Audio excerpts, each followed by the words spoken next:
this is Alex over at BCP, and today I'm in a 2011 STI, basic stage 3 mods.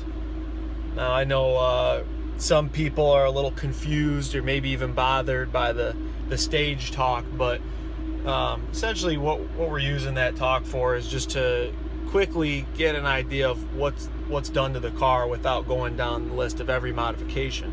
So stage 2 car, assuming stock turbo and like a turbo back exhaust and intake, and stage 3 assuming still a stock turbo but maybe full bolt-ons, we could call it as well.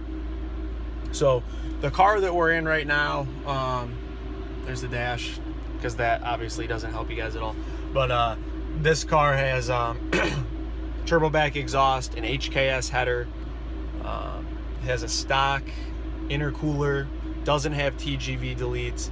This is pretty much just a basic bolt-on car. ID 1000s, a DW65C fuel pump. So this is honestly the ideal setup for a stock turbo, stock engine car. A lot of people ask, what can I expect to make on E85 with my stock turbo car, and that's kind of why I put this together. Now keep in mind, this car does have a true flex fuel kit, so what you can see right here is ethanol concentration. Right now we've got exactly 70% ethanol in there, and what that means is well, instead of E85 we've got E70 in it. Now the flex fuel kits allow you to mix any content of regular gasoline and ethanol that you like. The major benefit of that is if you're going to be going on a road trip, or maybe you're daily driving this car and you just don't want to deal with the hassle of finding E85 when you're in a pinch, a time crunch, something like that, you're on a road trip, you don't have to worry about searching for it. So a lot of people are running the flex fuel for that reason. It's also safer in the sense that you don't have to worry about completely emptying the tank when switching to 93 E85, vice versa. So there's plenty of benefits to it, really no downsides. Cobb Tuning makes a great flex fuel kit, which is what we run a lot of, and Johnson Tuning also makes a really nice flex fuel kit. We've ran both without any issues, and we're just gonna have a little bit longer of a dyno tune session to get a car dialed in on flex fuel, so little added cost, but it's definitely worth it. So with the 70% ethanol we have in this car right now, we're pretty much going to make maximum amount of power that we're going to make on ethanol blend of 50% or more. So going from 70 to 85, not really going to see a huge power increase. So these figures that we're working with here will be pretty accurate for either of those fuels. So pump gas, this car made, let's pull up the graph here. So on pump gas here, you guys can see the graph, made 321 wheel horsepower, 356 wheel torque. Very nice looking graph. This one turned out well. So far so good. Let's see what she makes on ethanol.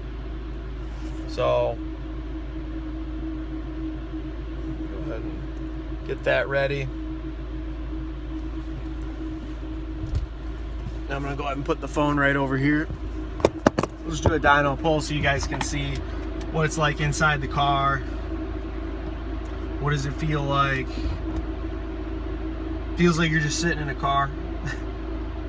A lot of people wonder what it's like getting a car in the dyno. It's kind of weird at first, but you definitely get used to it. So we'll go ahead and start logging here. Get the car in sport sharp mode. It's gonna target about 19 PSI peak boost. And we'll get rolling so we can do a pull. We're aiming for about 390 wheel torque and hopefully about 350 wheel horsepower with this setup.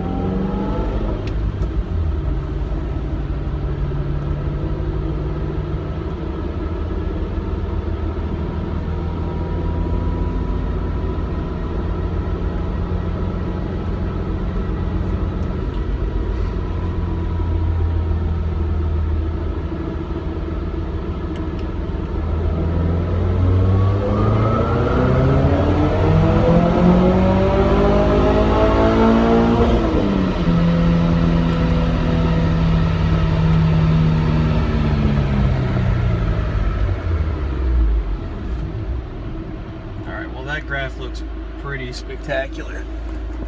I'm just gonna make a minor adjustment, but I really like where the torque and horsepower is on that. It made 352 wheel horsepower and 389 foot-pounds of torque. The graph that you're looking at in the blue there, that's the most recent one. And then we've got the red map is a pump gas map, or the same one that we were looking at earlier. So there's the difference in power and torque from 85 to 93. And now keep in mind, this car was very healthy on 93, making as much power as it did. Some cars we might only make, say, 310 wheel horsepower, 305 wheel horsepower, and then 350 on E85 with the same mods is completely feasible. So other than adjusting this peak torque area here, there's a little bit of a dip. We're going to tweak that a little bit. Otherwise, this is an example of a really strong running setup with some really basic modifications.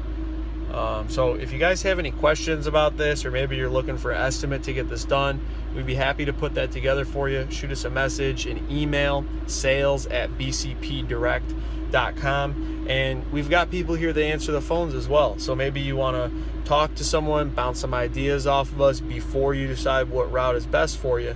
You can get a hold of us that way. We can be found on Google. You can look on our Facebook page. Right above here, right above the video, should show some information about our phone number. So if anybody has any other questions or comments, feel free to comment them. And thanks for watching today.